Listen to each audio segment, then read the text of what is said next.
Take a gas, vacuum of equal volume, and we're going to remove the barrier. You know what's going to happen spontaneously, right? The gas is going to fill the available volume. Is the expansion of a gas into a vacuum. I have in one of these bulbs some bromine, and in the other I have a vacuum. And if I open the tap between these two, you will see spontaneously the bromine rush from one to the other. Now that is the simplest change we can have, perhaps, because all that happens is a change in entropy. In this case, the expansion into a vacuum, nothing else is involved. There's no energy change, there's no temperature change, there's no change except entropy. This world is not what you think it is. This world is not what you think it is. Some of you may be familiar with the old experiment about the hammer and the feather. Well, in this case, our feather will be played here by this four of spades. And you may expect everything up here in microgravity to float, because most everything does float. However, sometimes something a little different happens. Sometimes you just might find a little pocket of gravity. However, sometimes something a little different happens. Sometimes you just might find a little pocket of gravity. However, sometimes something a little different happens. Sometimes you just might find a little pocket of gravity.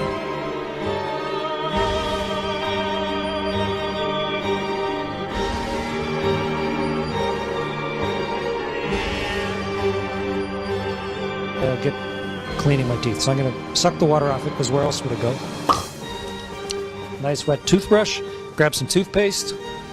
We just use standard toothpaste in space. Squeeze a little on, not too much, because you're going to have to clean it up later. Okay, so there's my toothpaste on my toothbrush. It's wet. It's ready to go. It's loaded. Brush my teeth just like normal. Get them all. Especially the ones in the back.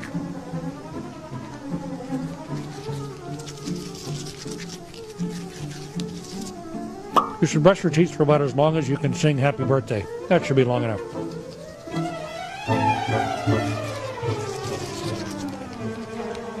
Okay, so now what I'm going to do.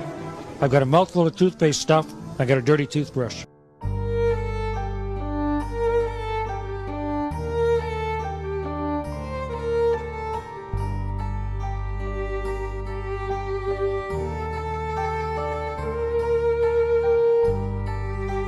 Without the container, there can be no pressure. Therefore, if the sky was a vacuum, as asserted in the heliocentric rhetoric, then the gas we breathe would fill the space. Outer space, claimed to be a vacuum, is fake. Therefore, any claims from that claimed to be sky vacuum are automatically fake, including but not limited to pictures of Earth from space. The region is fake, second law of thermodynamics violation. Therefore, the pictures claimed to have come from the fake region are also fake. Orbits in a sky vacuum, which is also a begging the question fallacy, which I won't detail now, is claimed to take place in a fake place called space, therefore automatically fake. Same goes for satellites, all debunked by the second law of thermodynamics and several other laws of nature, descriptions of how things occur always. Standard gas law, Boyle's law, Avogadro's law, these are all violated by the assertion that we have a sky vacuum. We don't. And any stage performance that comes from that region is also fake, including the ISS, taking place on a stage on Earth, on high wire, not in a second law of thermodynamics violation sky vacuum.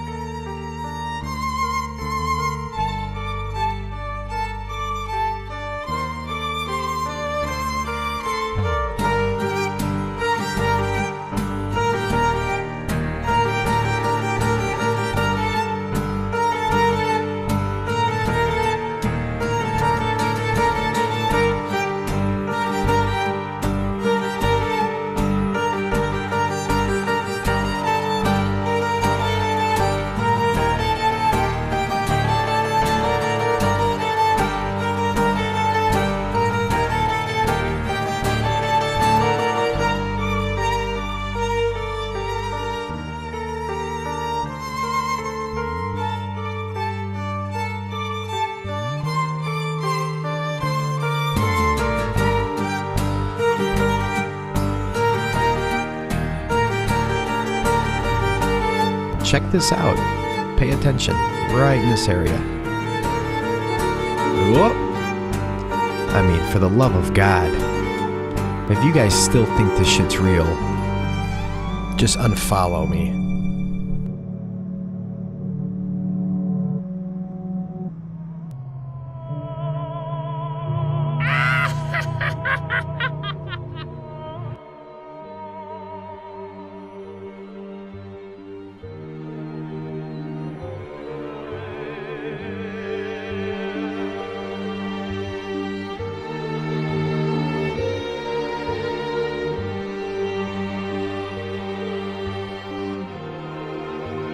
The illusion is that there's a space station and satellites and telescopes just floating out there in infinite space.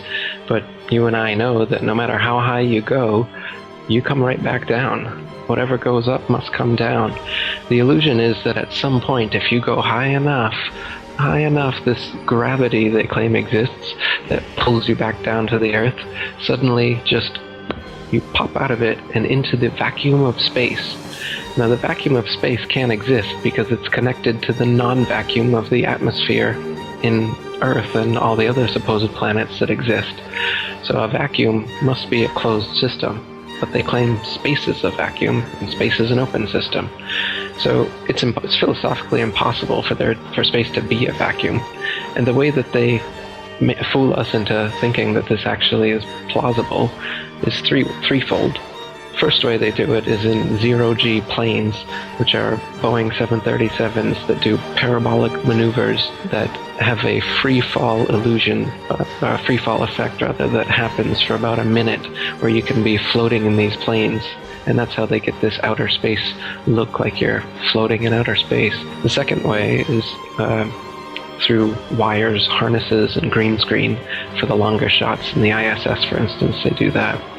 And the third way, for like the outside shots they do, are in pools. They're actually underwater, and this is confirmed by the fact that there's bubbles rising in the pool in a lot of their shots. And people on YouTube have dissected a lot of the ISS and other supposed space footage and all the space bubbles that are coming out of their helmets. Some people are even wearing scuba gear. They found that as well. So that they fake these zero-G illusions by being in water, by being in zero-G planes, and by being in harnesses in front of a green screen.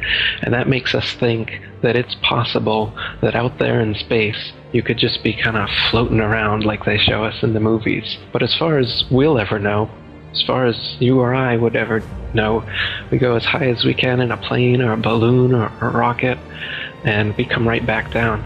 Even the rockets they send up, if you're honest about it, you'll notice that they don't go straight up. All their rockets start a parabolic curve, they start to arc over, and the ones they claim are successful are the ones that go out of view before they come all the way back down.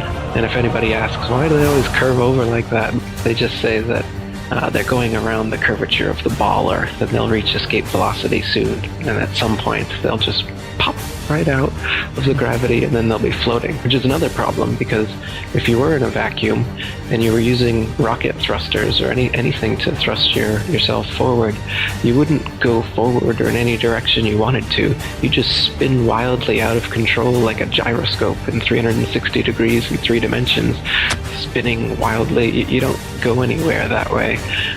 So the whole idea of space travel is a big joke. It's all science fiction.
This world is not what you think it is. This world is not what you think it is. Go, go.